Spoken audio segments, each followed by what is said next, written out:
Fidelity just quietly added a $100 fee to over 120 ETFs. Not $4.95, not a small percentage. A flat $100 charged every single time you hit buy. And here is the part that should make you angry. They are not charging the ETF companies. They are charging you.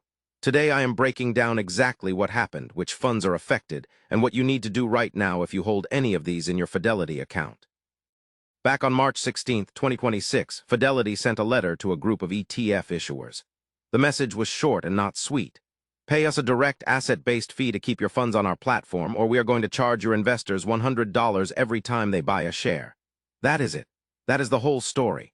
Some issuers said fine. They negotiated deals, paid the fee, and their funds stayed commission-free. But a lot of the smaller, newer issuers, the ones who could not afford to play ball, refused. And starting June 1, 2026, their investors are the ones footing the bill. Now here is the context you need. This is not coming out of nowhere. ETF trading has been marketed as free for years. Zero commissions, no transaction fees, just buy and hold. But that was never actually true. What was really happening is that large ETF issuers, Vanguard, BlackRock, State Street, they have been quietly paying Fidelity and other platforms a revenue-sharing fee to keep their funds accessible and commission-free. Think of it like a grocery store charging brands for shelf space. You do not see the fee, but it is baked into the system. Big issuers have the scale to absorb it. Smaller issuers, the new thematic funds, the covered call ETFs, the niche income strategies, they cannot always afford it. And up until now, Fidelity looked the other way. Not anymore. The original fee list had about 27 funds, mostly tiny, obscure names that most retail investors had never heard of. Nobody was losing sleep over it, but the new list, over 120 ETFs, and this time the names are ones you actually know. Let me walk you through the biggest players on that list. Roundhill Investments is the most impacted issuer. Over 40 of their ETFs now carry the $100 fee. That includes MAGS, the Roundhill Magnificent 7 ETF with over $1 billion in assets. Chat, the Generative AI and Technology ETF, also over $1 billion. And IVES, the Dan Ives Wedbush AI Revolution ETF, another $1 billion fund. And here is what makes this genuinely absurd. MAGS currently trades around $66 a share. The fee to buy it is $100. That means if you are buying a single share, the commission is more than the stock itself. Even if you are dropping $5,000 into MAGS, that $100 fee is a 2% upfront cost, gone on day one, before you have earned a single dollar of return. Kurv is the other big name. They have about 12 funds on the list. All of their yield premium strategy ETFs tied to single stocks like Apple, Tesla, and Google, popular with income investors, now stuck with the fee. Meb Faber, the founder of Cambria Investments, posted about this on social media and called Fidelity, and I am quoting him directly here, cretins. His post racked up over 260,000 views in a single day. That tells you how much heat this is generating in the industry. Fidelity responded publicly. Their defense. This is not technically a commission because it only applies to purchases, not sales. I will let you decide how convincing that is. Now let us talk about what this actually is, because the language matters. Fidelity is framing this as a service fee, a cost to cover the operational expenses of maintaining these funds on the platform. But what it really is a toll booth. You either pay the platform to keep your fund accessible, or the platform makes your fund toxic for investors to buy. That is a pay-to-play model, and it creates a real problem for competition and innovation in the ETF market. If you are a small ETF issuer, a two-person shop with a genuinely interesting fund strategy, how do you grow? You need distribution. You need your fund to be available where retail investors actually are. And right now, Fidelity is one of the biggest platforms in the country. If you cannot afford the revenue-sharing arrangement, your investors get punished. And if your investors get punished, they leave. And if they leave, your fund dies. Now, to be fair, I want to be fair here. Fidelity has not kicked these funds off the platform entirely. They are still accessible, and defenders of this policy will point out that most ETF trades at Fidelity are still completely commission-free. We are talking about a narrow slice of the market.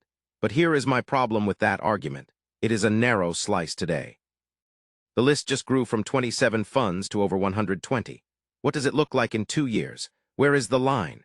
And more importantly, the investors buying MAGS and Chat and the Kurv Income ETFs are not hedge funds. These are retail investors, often on the smaller end, buying a few shares at a time. A $100 fee on a $200 purchase is not a service fee. It is a wall. Now here is where it gets interesting, because a lot of you watching this are probably wondering whether you need to move your money somewhere else entirely. And the honest answer is probably not. But it depends on what you own and what you want to buy. If you are holding mainstream index funds, VOO, QQQ, SCHD, anything from Vanguard, iShares, Schwab, or Fidelity's own lineup, you are not affected. This story does not touch you. But if you are looking to add emerging markets exposure, AI ETFs, or quantum computing plays going forward, here is what you need to know. For emerging markets, you are completely safe at Fidelity. VWO from Vanguard, EEM, and IEMG from iShares, all major issuers, all commission-free, no fee risk. Buy freely. For AI ETFs, it depends which ones you are eyeing. Chat and IVES from Roundhill are on the fee list, but there are solid alternatives from clean issuers. IQ from Global X IGPT from Invesco, ARTY from iShares. All three give you real AI infrastructure exposure, all from major issuers and no fee risk on Fidelity. For quantum computing, the dominant pure play is QTUM from Defiance. About $37 billion in assets, a 0-40% expense ratio, and 47% return over the past year. Defiance is a smaller issuer, so verify it against Fidelity's live fee list before you buy. WisdomTree also just launched WQTM late last year. Small fund so far, but WisdomTree is a major issuer, so it is less likely to carry the fee. The bottom line on moving brokerages: you do not need to blow up your whole setup. The only scenario where a second account makes sense is if you specifically want Roundhill products like Chat, MAGS, or IVES.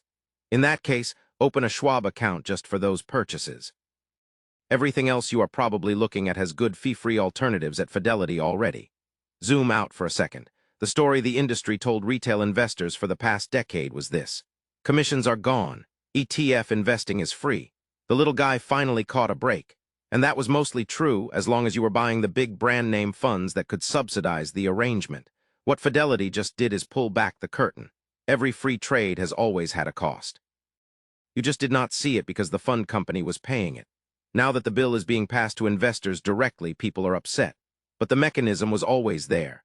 The real question worth asking is not why Fidelity is doing this. The answer is obvious. They want revenue. The question is whether other platforms follow. Keep an eye on Schwab. Keep an eye on Robinhood. If Fidelity makes this work without a mass exodus of accounts, there is a real possibility this becomes industry standard. And if that happens, the era of truly free ETF investing narrows significantly, at least for anything outside the Vanguard, iShares, SPDR core. Here is the bottom line. Check the link in the description for Fidelity's live service fee list. If you own any of the affected funds, know that the $100 fee only hits purchases, not sales. So you can still exit without the fee. But the next time you go to add shares, it will be there waiting for you. Always check the order preview screen before you confirm any ETF buy on Fidelity.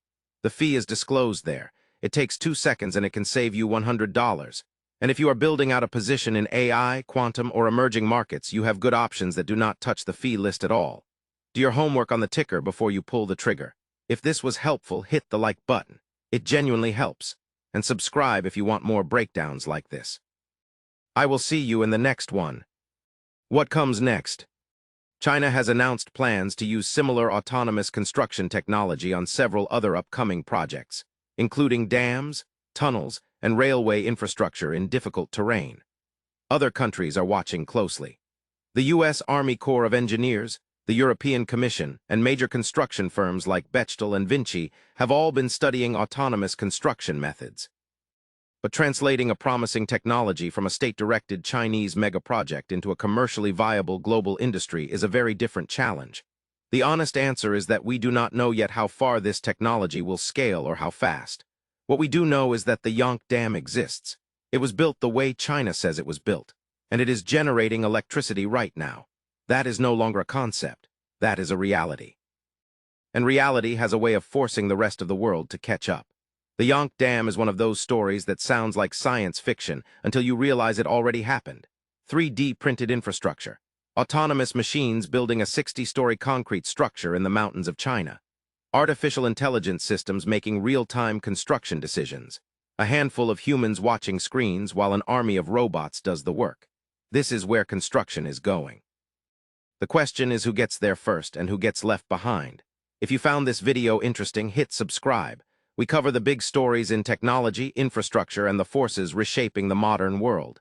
And let me know in the comments, Do you think autonomous construction is a breakthrough we should be excited about or a technology we should be worried about? See you in the next one.